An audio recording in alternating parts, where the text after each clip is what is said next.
and coming for worship. We're excited that Steve Lyles is with us, and he'll be presenting in here the nuts and the bolts, basically, of the disaster response team.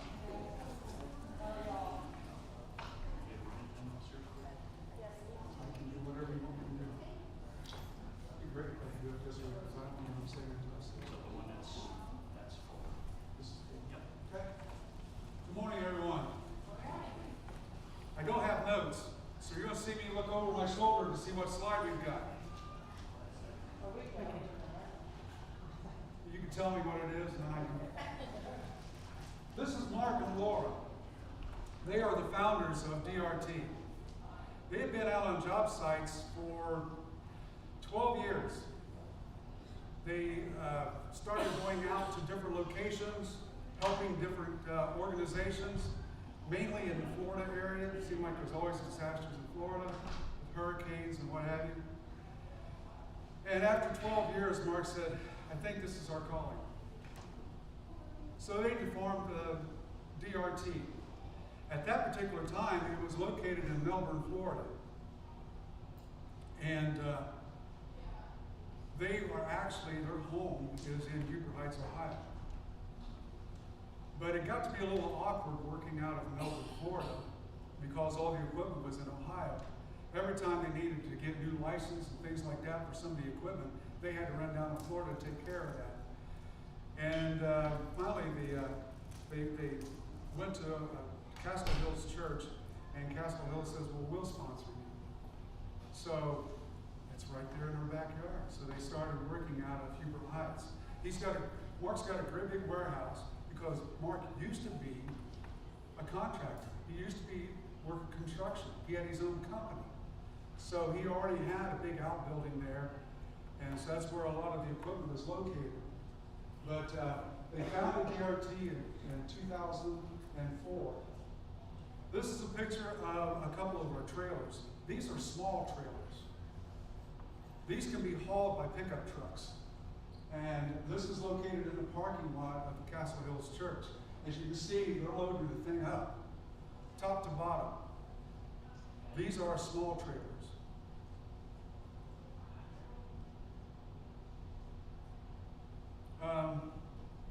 Who are we? We offer immediate assistance to anybody that needs help. Usually a church will contact us and say, can you come down and help us? And we will go down and we will start working with these various churches. It is a nonprofit organization, so when you donate, you get be able to take that off your taxes.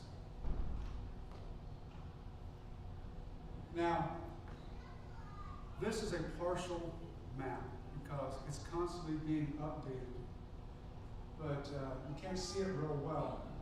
But those are the various locations that I was able to put on the map. There is so much activity around the Gulf area that it's very, very hard to, and it's very hard to put everything on there.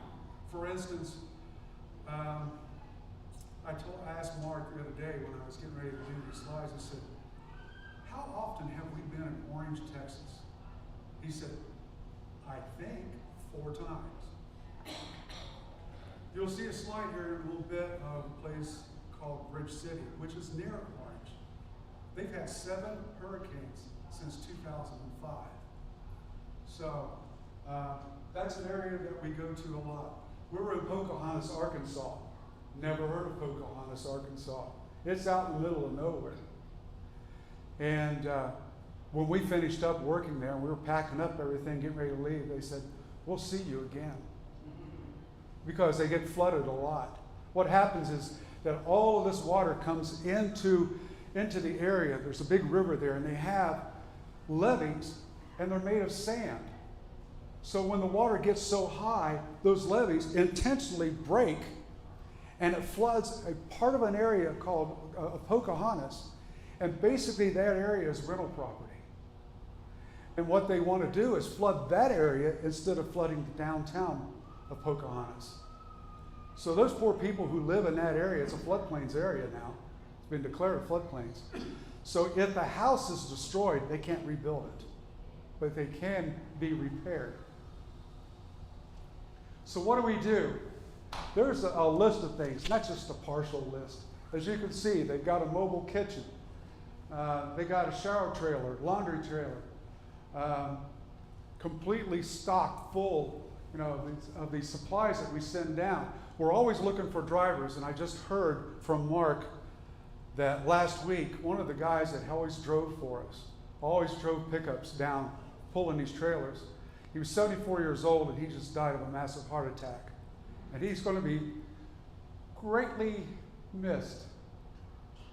But we will also have health kits. We have boxes with just baby stuff in it. We have boxes of just food. We have boxes of just cleaning supplies. So when people come in and get things, we'll give them several different things, whatever, based upon what we need. One of the things that we're just now starting to get is heavy equipment. Up to this past year, we would have to rent the heavy equipment. The skid steers, I always call them bobcats. We always had to rent them out. When we were in, I believe it was Garland, Texas, we had a skid steer. We kept it for quite a long time. And Mark says, "Do you know where we got the skid steer from?" And I said, "No." He said, "Bobby Orr." We had it for a month. Bobby Orr paid for that skid steer for the time that we had it. This is our mobile kitchen. As you can see, we can serve up to 3,000, 4,000 people in that kitchen every day. It is just a fascinating piece of equipment that we have. You can see there in the lower right corner, that's what the kitchen looks like. One of the things it doesn't have is air conditioning, but it has an exhaust roof. And we were in Denham Springs, and the cooks, after they had cooked all day long, I mean, they are drenched. Their faces were beet red. They said, "We can't work in that trailer, this heat." Because in Denham Springs, which is the Baton Rouge area, it was 95 degrees. Humidity was about 90%. It was hot. And Mark says, "Well, did you turn on the exhaust roof?" And he said, "You got one?" They'd worked all day without that being open. So they learned. This is our big tool trailer. This cannot be hauled by a pickup. This has to be done by semi.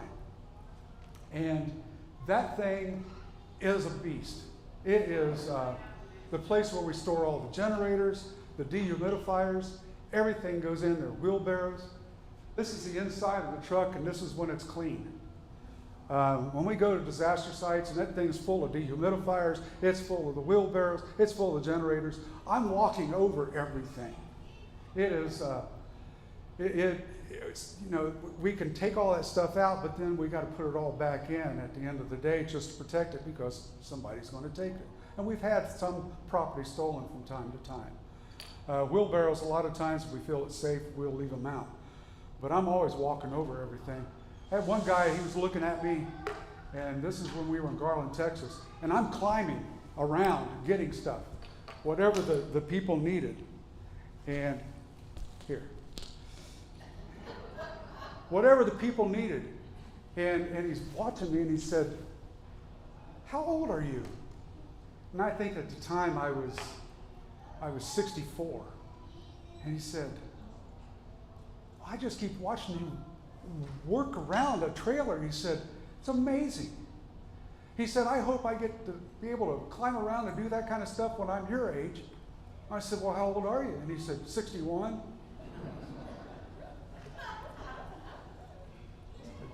Not that much older. This is a shower trailer, and I apologize. This is our old shower trailer. The floor started getting a little soggy and everything, a little rotten. And we built a brand new shower trailer, but this is the only one I got that to get you an idea of what our shower trailers look like. They're pretty nice. This is our laundry trailer, brand new piece of equipment that we've got. It's only been to a couple of our sites. So when people have things that need to be cleaned, I mean, the houses get destroyed, belongings get strewn all over the place, they can bring it to us, We can do the laundry, and the next day you can pick it up. We'll have volunteers who just all day long do laundry. As you can see here, all the stacks of clothes. And this is some of the heavy equipment that we have used. Some of it we rent, some of it we own. Our goal is to be able to buy more of this heavy equipment because it is sorely needed, especially if you're doing demolition on homes and things. Supplies. We get a good deal from Home Depot. Hate to plug a company, but they really work with us, and they will give us discounts. So we can buy the sheetrock. We can buy the plywood, subflooring, all kinds of things, roofing. Sometimes my job is to go out and I will measure for drywall for this house, for that house, and then Mark buys in a big, large stack, as you can see there. Home Depot comes in and with forklifts and stuff and gives it to us. And we'll order this 4, 5, 6 times.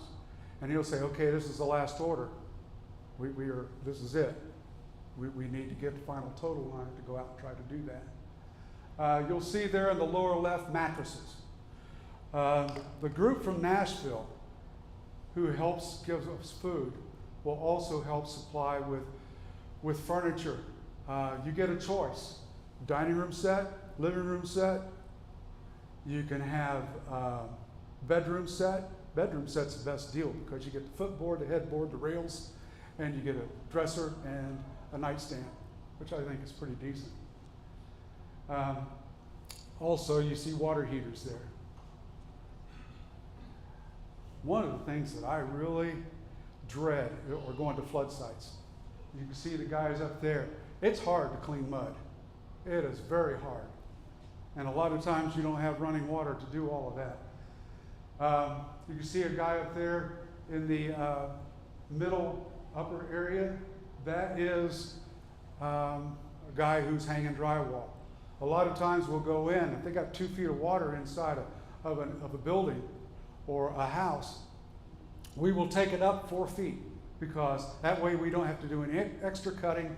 We'll just put 4 foot, turn it on its side, stick it in there, and that's what this guy is doing. In the lower left, we're not responsible for, but we work with them.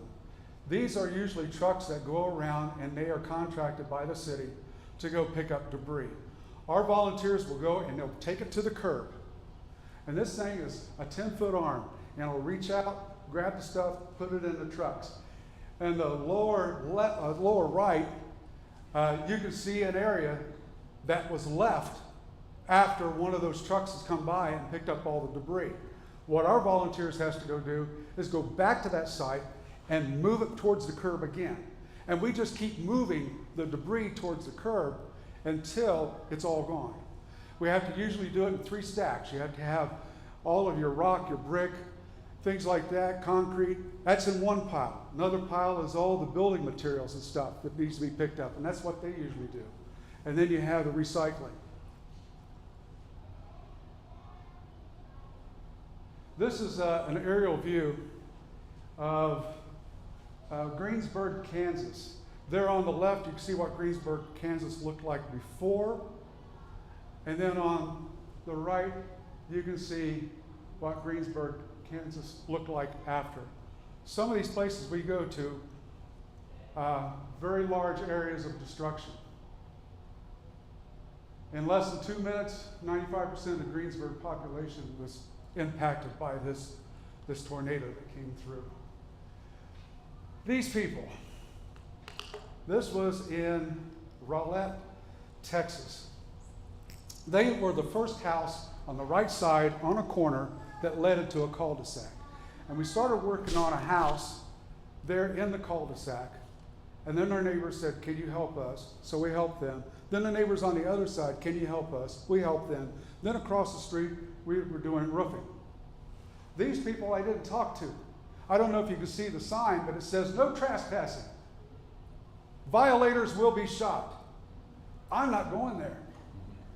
This guy was 6'5", and I think he told me he weighed 250. He was up to 450 at one time. He had lost weight. And he had these big dreadlocks. And he came over to me and he says, "Can you help me?" I said, "Yeah, if you don't shoot me." So I had him sign a release form. He was living in a camper there in front of his house. The people on the left, those are students.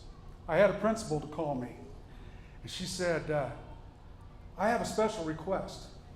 She said, "I want to bring some kids in. Basically junior high." I used to be a junior high principal. I know what junior high kids are like. And then she wants to bring them to a disaster site. And I thought, okay.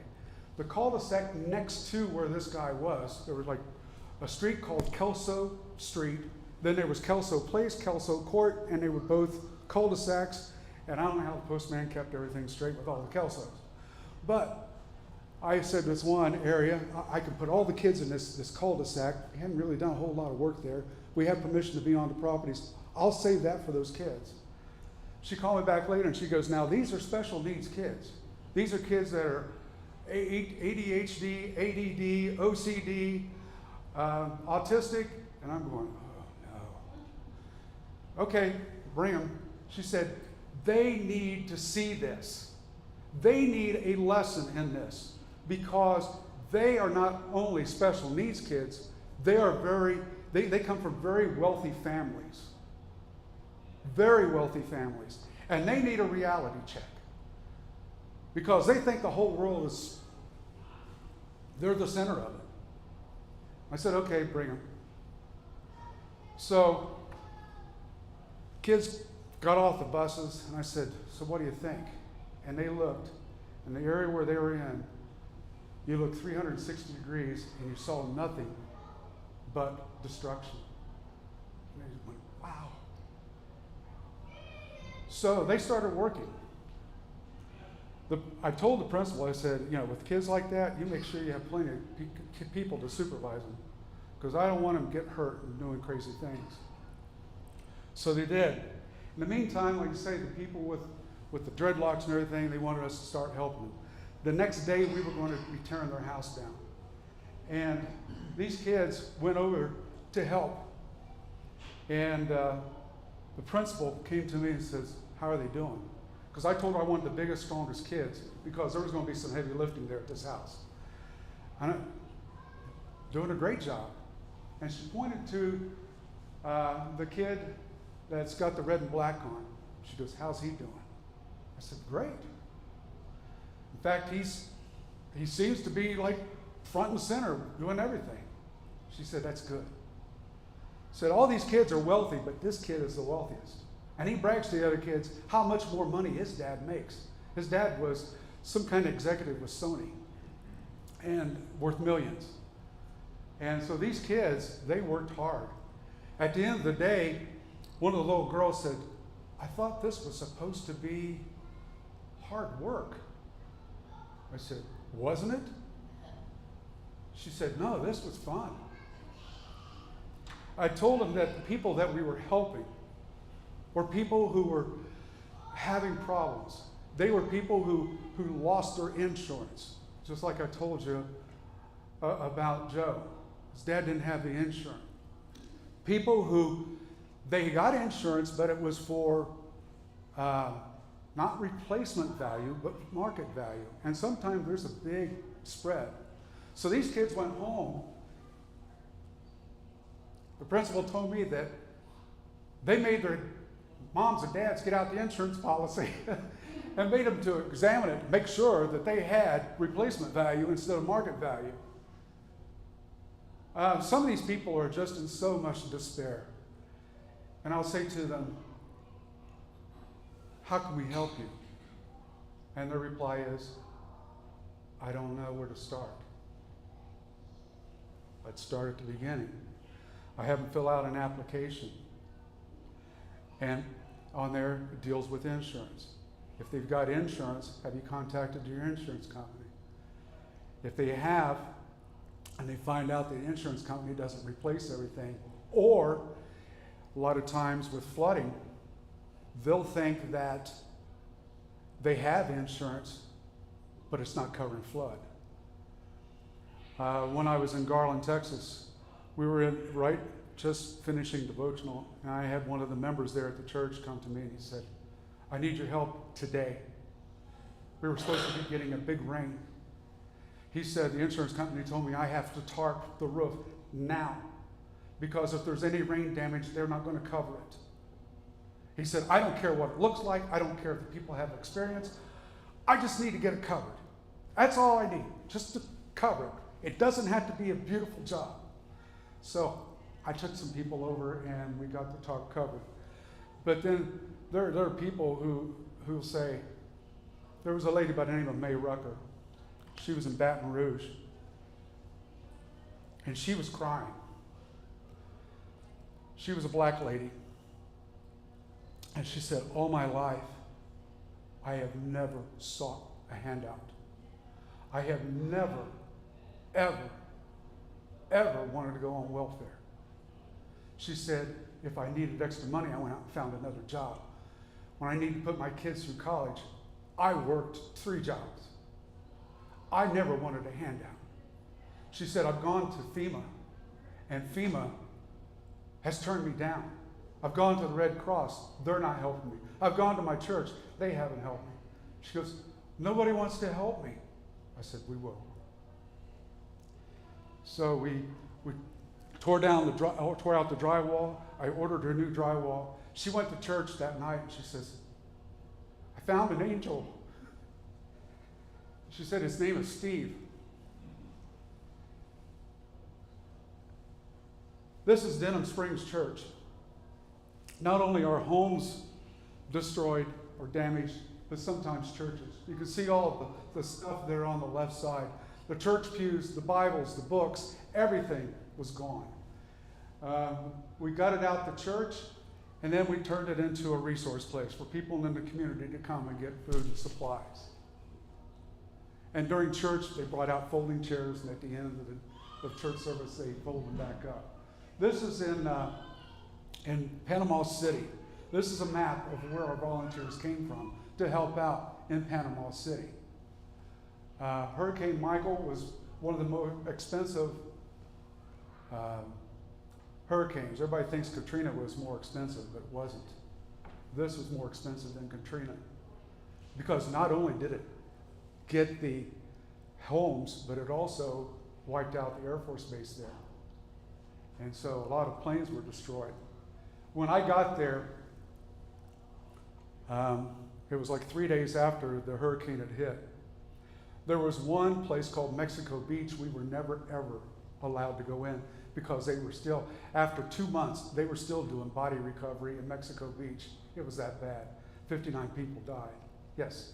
My husband and I were in Panama City helping. I was there at the very beginning, and I spent 3 weeks there, but at the end of the 3 weeks, I couldn't do it anymore. We had no food, we had no water, we had no electricity, we had no cell phone service. It was pretty bad. I'm driving in and around transformers going down streets. Every 15 minutes you could hear ambulances running. It was amazing.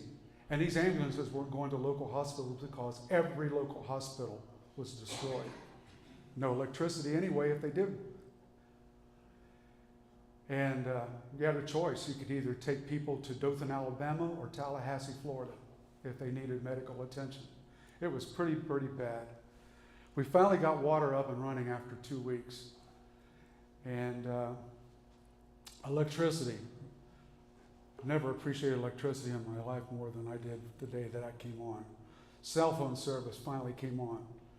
My phone was going crazy because there was somebody back home who was texting me and saying, why aren't you answering your phone? Why aren't you answering my text? I haven't heard from you. Well, there was a reason. There's no cell phone service. For 2 days, all I ate were granola bars. It was tough, very tough. But you can see a lot of people came. We even had a guy from Big Bear in California. We had people from Montana. I got to meet them. They were from the Helena area and all the way up into the New England area. They were from all over. I even had an inquiry from Wasilla, Alaska, seeing if they could possibly come down and help. This is some of the destruction that you'll see. These are people who serve. Not only do we serve out of the kitchen, but sometimes we are lucky enough to be able to serve out of the church. The boxes that you see there, they come from Nashville. They contain food, they contain the cleaning supplies, they can contain some of the baby supplies that are needed. People say, what's the difference between DRT and the disaster relief effort, which is one supplies these boxes? We are the boots on the ground. They will go to places sometimes that we don't even go to, to supply the food and everything like that. The church says, we've got it. We don't need volunteers. We'll need some tools, so we'll send them tools. And then the disaster relief people will send the food, and then they will do their own distribution. But they will bring in sometimes 2 semis, and we will unload the semis, and then we will distribute the food. This was in Bridge City. Like I said earlier, this is one of 7. They're one of 7 hurricanes that were there. I think this was Hurricane Rita. Wiped out the town pretty much. Church could not house us. Believe it or not, here we are, a church, and the city government says, you can have our community center. So we were there. And we stayed there about 6 months, something like that, in that community center, helping out Bridge City. We stayed there for so long that we had Christmas there. Santa showed up, had little gifts for the kids. Big party, 2,000 people attended, 1,300 meals were prepared. Every city is different. Every disaster is different. This is a wildfire that took place. This is where Pablo was baptized. In case you haven't heard, well, I'll tell you about Pablo later. But this is out in the middle of a place called Barrett Junction. There were no buildings for us. It was a big wildfire, so we had to set up tents. And the tents were on generators. There was some air conditioning and stuff because it was so hot there. And the mess hall and church service was all in one tent. But you can also see all of the stuff that's there. The campers, you can see their trailers and everything were there helping out. This is most recent. This is Mayfield, Kentucky. This is our last tornado that we went to. Mayfield, Kentucky. These people are Mennonites, but they came to help us. We don't turn away any volunteers. You don't have to be a member if you want to help. We've had them from all over the area. We've had other organizations that, can we come in and help? Oh, we'll let you help. These are Mennonite people. Hard work, but you can see the joy that they have in the work that they have done there. And you can see that towns appreciate it. You notice the red shirts. Every organization seems to have their own color. The Baptists, I think, are green. We're red. Everybody has it. We're the red shirts. People say, I'm glad to see the red shirts are still here. But you can see the thank you.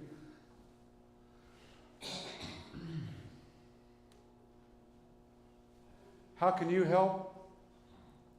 During the disasters, prayers, donations, volunteers, always looking for volunteers. And then one thing that we do pass out a lot of are gift cards. From Walmart, from Lowe's, from Home Depot. People who are in dire straits and have lost everything. We do the building supplies, but then there are things that they will need besides that. May need a microwave or something of that nature. So we have gift cards that they can use. Between disasters, once again, prayers, monthly donations, and gift cards. This is a slide that belongs to John King. He's the person that usually goes out and does what I'm doing today. speaking to congregations. That's his contact information. Down below is disaster response team's home site there on State Route 202. It says Tip City, but right next to him is Huber Heights. Right next to him. On this side is Huber Heights. On this side is Huber Heights. He's in Tip City. It's crazy. They keep annexing the area. It was all part of Bethel Township. But anyhow, another thing that they accept is donations through PayPal. They told me to leave time for questions. Do you have any questions? Do you have a store, right?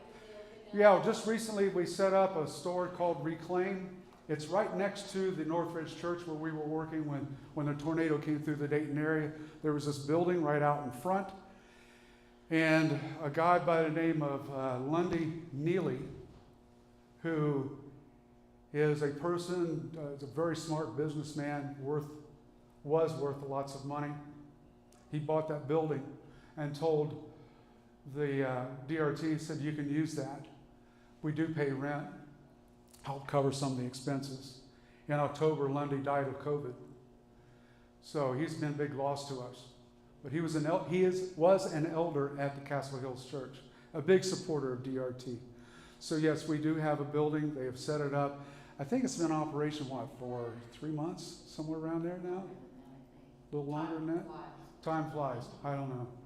But yes, people can donate clothes, shoes, household items, equipment, old chainsaws, and that is something that you can find there at that particular store.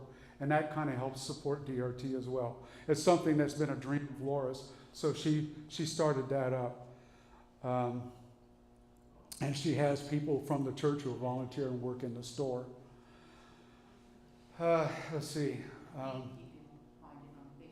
Yeah, you can find it on Facebook. Any other questions? I couldn't have explained it that well, could I? Yeah. Well, we went down to Panama City to help. We helped at this place, this elderly couple, and they had like a big old tree that came in through their roof, and then all that black mold in their house. So there were 3 of us that were boxing up all their personal items, like she had dishes, really old dishes, we boxed those up. But they had their big RV camper outside. She fixed us a meal, so we went over there and sat and had a nice fellowship, and people were just so appreciative of anything that you could do for them. And at Christmas time, she sent us a postcard with a picture of them on it, and it says, from our trash to yours. And it showed the debris outside their house. And it was just really... When we were at the Palo Alto Church in Panama City, if you notice, across the road there was railroad tracks. And you didn't get to see it, I'm sure. But that tornado came in so hard, there were trains that were sitting there on the track. And the tornado turned them over on its side. The wheels were facing the church. Unbelievable. I'd never seen anything like that before. On the other side of the railroad track, there was a community. And there was a lady, it was on Cocoa Avenue. And we were helping her out. She was a big, boisterous lady. And we came, worked, and I was delivering meals to the workers. And there was a guy that was on the other side of the road, and he would just peek up and look. And he lived on a wooded lot, and it was completely down by trees. And he goes, hello? I said, are you hungry? He said, I haven't eaten in 3 days. So I got him food. We talked for quite a while. He said, I want to show you something. He took me over to his house.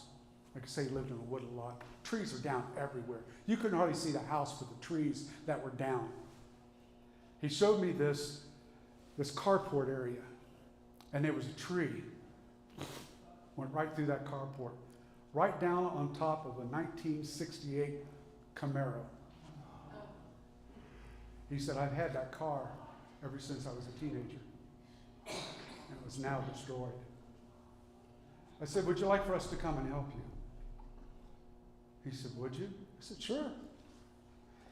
So he signed a release form. We always had to have release forms signed before we get onto someone's property, because we've been in situations where we almost got in trouble. People will say, will you come and work on our property? And we'll go and work and find out it was a renter, and the landlord did not like us doing that. You get into some funny things that'll take place once in a while. We went to this one place, and the guy had a pool. And somebody's Halloween decorations got blown out of this guy's garage, and they all landed in this guy's pool. So you had ghosts and goblins and witches lying face down in his pool. Looked like there had been a massive drowning. It was kind of humorous. But, so, can you get that stuff out of my pool? Yeah, we could do that. No problem at all. The kid you saw with the stained glass window, those were the kids that were from Middle Tennessee State University. They got pretty good at it. Couple that lived there, it was a massive house. It's like they had a house, then they added on, then they added on, then they built up, then they added on.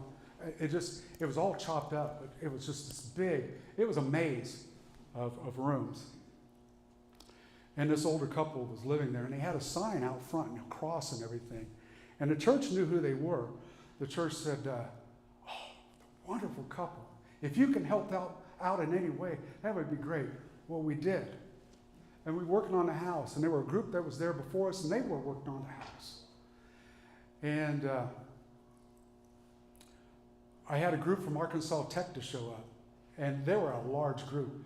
And the girls were saying, we're like working on top of one another here in this house. And, is there something else we can do? And I said, sure. So I walked outside with them, and they had this little paved area. I said, can you clean this up? I said, you scrape the dirt off, you can see that there's rock underneath. So they cleaned all of that off. And there was a swing there. And we noticed after we cleaned that off, the couple sat in that swing holding hands. She said, everybody's been focused on the house, but nobody focused on the outside. She goes, this area that you just cleaned up makes me feel better. This gives me hope. It was great. Boys went out and they hung the sign, and the guy cried.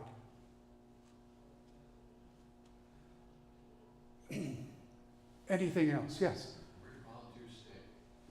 Where do they stay? In California, you saw they were in tents. At Palo Alto, we were between churches because of the mold. It kept chasing us. We would be in one area, and then the mold would get bad, and we moved to another area. Mold would get bad, and then they had a company come in, and they started stripping down the church, so we ended up in Palo Alto. Then the mold got bad in the classrooms, so we moved out of the classrooms. We went into the church assembly area. Then a company came in, and they started stripping that out. And so then we ended up going to some, every place is different. You saw the community center there at Bridge City, and they stayed in that community center. But normally, if everything goes as planned, we're usually in churches, and we sleep in the church classrooms. I think your husband said you guys slept between the pews. We did. The men did. The men did. I think I slept in the supply closet. But I love the supply closet. I was in Baton Rouge, and there was no place for me. Everything was taken up by volunteers, and I have to be like the last one to go to bed and the first one to get up, and I don't want to disturb anybody else. Where am I going to sleep? I slept in the supply closet. I found a mattress in there. I don't know who it belonged to. I put the mattress on the floor. I didn't sleep on an air mattress during that time. I slept right there. And that little supply closet. And I loved it. But, it's just wherever we can make do. But we always have the men in one section, usually on the opposite end of the building, and the women on the other end of the building. Sometimes families want to sleep together. We try to accommodate, but we can't always. Just depends upon the situation and what we're facing. Yes? How do you determine when you're done? I mean, even in my own house, there's not enough money, there's not enough time. You can't possibly put everybody's house back together perfectly. Absolutely right. We are done when there are no more volunteers. That's usually it. I was in Garland, Texas for 5 weeks, which is, usually I stayed 3 or 4 weeks, but I stayed 5 weeks and we closed up. It's pretty much, it was announced by the city that they would no longer do pickup at the curbs because they had been picking up for 2 months. And there's a time where that has to be stopped. So to go and try to clean up and put it to the curb can't be done. So when the city says that's it for us as far as cleanup. Now we can go in and still work and start rebuilding houses. One of the goals that DRT had was that they were going to start building a house for a very needy person. There was a lady there who was a mother of 2. They had no money, unemployed. They were in desperate need. They were on the verge of being homeless even before the tornado hit, and they rebuilt a house for them. It all depends upon, the talent of your volunteers. You can't teach somebody to frame a house. It's a skill. So as long as we have volunteers, we will be there. As long as the city lets us be there, we will be there.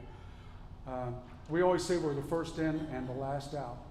And when I was in Garland, Texas, like I said, they see the church van, they say, "You're still here, thank goodness." We were still there. Red Cross was gone. But we stayed until our volunteers dried up, until the city said, "That's it," and that was it.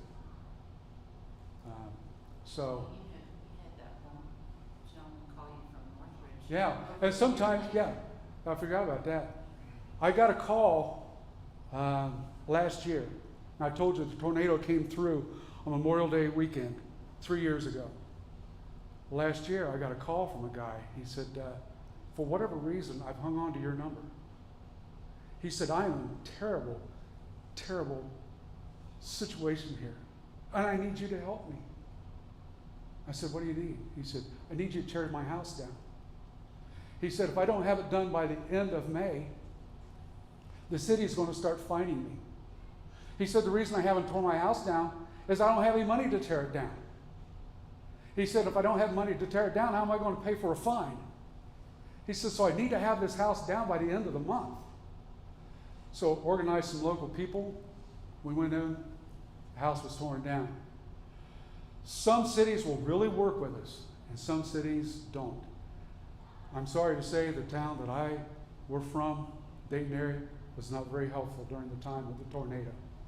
They wanted to start charging people demolition permits. They wanted us to be responsible for hauling away any and all material that was removed. If we started demolishing a house, it was our responsibility to move it to the landfill. We don't always have that equipment. We don't always have the manpower to do that. But here they were really pressing this guy. I understand they wanted to get the house demolished, but finding him was not going to be a solution. So we quickly did that. So 2 years after we were gone, we still went back and helped this guy out. And today, if somebody were to call and say, I'm in desperate need, if we can mobilize a team to go down and help, we will still do that.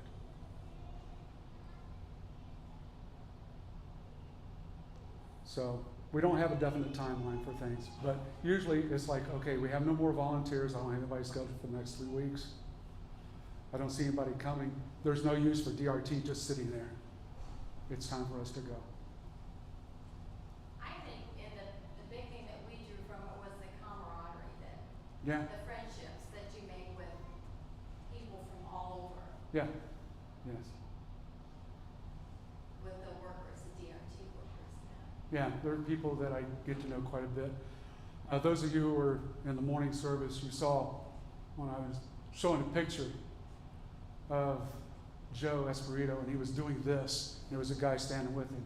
That guy's name is Al. He's been on almost every disaster site we've ever been to. Fantastic person. He brings his RV. That's his home. And he stays for as long as we need him. When do I need to quit?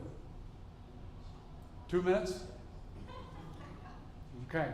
Anything else? Do volunteers bring their own tools? No, they don't bring their own tools. Those tool trailers that you saw, we've got everything that you need. We'll have goggles, we'll have gloves, all the safety equipment that is needed, as well as tools. Now, sometimes I'll have people like those kids that showed up from the Fort Worth area, the rich kids. You know, they came in vehicles that wasn't conducive to take the tools to the site. So I took the church bus and I just loaded it all up with the wheelbarrows and everything like that on the church bus, and I took it to them, to the job site. And then I have to count every shovel. Because I was like, I'm a shovel short, where is it? And we'll find it laying in the rubble someplace. And so we got to be accountable, or we lose equipment pretty fast. One comment I'd like to make is how well organized it was. I mean, there are group leaders basically that handle the assignments of where you're going to go the next day, and you're going to work there till noon, and that afternoon we're going to go to another house. Yeah. They give us an address and we go to it. So basically, all the paperwork was already done. Yeah. And even the tool trailer itself is so well managed. I mean, there's a person manning that tool trailer, and they stay in that the whole day, and they make sure everything gets brought back and it goes into a proper location. Yeah. My job is to talk to people, find out what their needs are. And then I have a map because I'm not familiar with the area. I look at the area codes, I look at streets, and then I try my best to say, okay, you'll go to this house, and then the next house is only a couple blocks away. I don't want you running from one end of the city to the other end, and it's a 45-minute drive, and you're wasting all that time. So I tried to get jobs lined up in clusters. I'm usually up until 11 o'clock or so working on that, and I have that ready. Everybody has a folder the next day, and try to keep that organized, because the last thing you want are volunteers standing around waiting for instruction. You want to have it ready for them. I'm gonna brag on my husband a little bit No, because. don't do that. No, he talks about skill sets. One of his is he just has this uncanny sense of direction and where things are. Me, I have turn-by-turn directions and I'm lost. But, our children and I always called him Garmin before there was Garmin. We'd be on vacation and he'd say, well, I think if I turn here, that would work. Me, I'd be back on my own. So, he didn't want me to brag on him, but No. that's one of his things. He's really good at figuring out. So. I get to know the cities pretty fast. Yes? What's an average period of time that the average worker lasts before he gets laid out? Coordinators burn out a lot faster than a lot of people. I'm usually, on average, 3 weeks. But volunteers, we have people who will come in, like we're in Texas, and I'll have a church group coming into Oklahoma, from Oklahoma to Texas to work, and they work maybe 4 days, and then they're back home, because they can't take off a lot of work in order to do all of that. Some people come and say, is it okay if I just come for the weekend? Yes. Can I come for just a day? Yes. We'll take any and all volunteers for whatever amount of time you can afford to give us. I mean, they even provided set lunches for us. Yes. We had hot meals at night, that was cooked in the church building. I mean, all that stuff was provided for us. Yeah. We took our pillows, we took our blankets, our sleeping bags. And the lunches, sometimes that varies. We'll have some older guys. They can't really go out and do a lot of the work. So it's like, okay, here's the job sites where everybody's located. Take lunches to them. And sometimes it's a nice hot lunch that they can go out and they can distribute those. So we'll do that. And they have a lot of fun just distributing lunches. There are obvious disasters that we hear about on the radio or news or whatever. But if I had a week I could volunteer in July or August or something, I think I've been on the website and I don't see anything like that where I can say, oh look, this is ongoing, I could go there during that time. Is there some way to know? Well, when we're at, right now we're not at any disaster sites. So when a disaster site comes up, it immediately gets put on our website. But we don't go, if we hear that there's, a fire in Arizona, we don't automatically pick up and go. We wait until we're invited by somebody, so we'll have a place to be. So we'll have a place that will be our sponsor, basically, that we can work with, because they'll know the area and they'll work with the people. We work with city governments. I mean, my first day on the job in Garland, Texas, I met with city officials. Didn't have any idea what I was talking about. Didn't have any idea what they really wanted. Because when I got there, Mark said there were 3 places the tornado hit. Wiley, Texas, Garland, and Rowlett. And Saturn Road Church of Christ was in charge of Garland. Mesquite Church of Christ was in charge of Rowlett, and East Ridge Church of Christ was in charge of Wiley. And when I got there, he says, Saturn Road's starting to shut down. We're using their tent, but they're going to shut down. And by the way, I just cracked a tooth. And you have 130 people coming, and you're in charge. I just got there. I said, do we have jobs lined up? And he goes, Saturn Road's got the jobs, but they're shutting down, you have to get with them. So I had to scramble and make sure that all the jobs were assigned. And he said, also, city officials want to talk to you. So, pretty heady situations sometimes that you get into. But it's nice when city officials will want to talk to you, because everything's fluid. They'll say, okay, here's what we want you to do. And then you do it. And then they'll say, okay, we've changed our mind, we're going to do this instead now. And you start doing that. Well, we think now it's better if we do this over here. And so you got to keep working with the rules and regulations that they offer. Are we done? Okay. Thank you for your time. I hope that it was informative for you.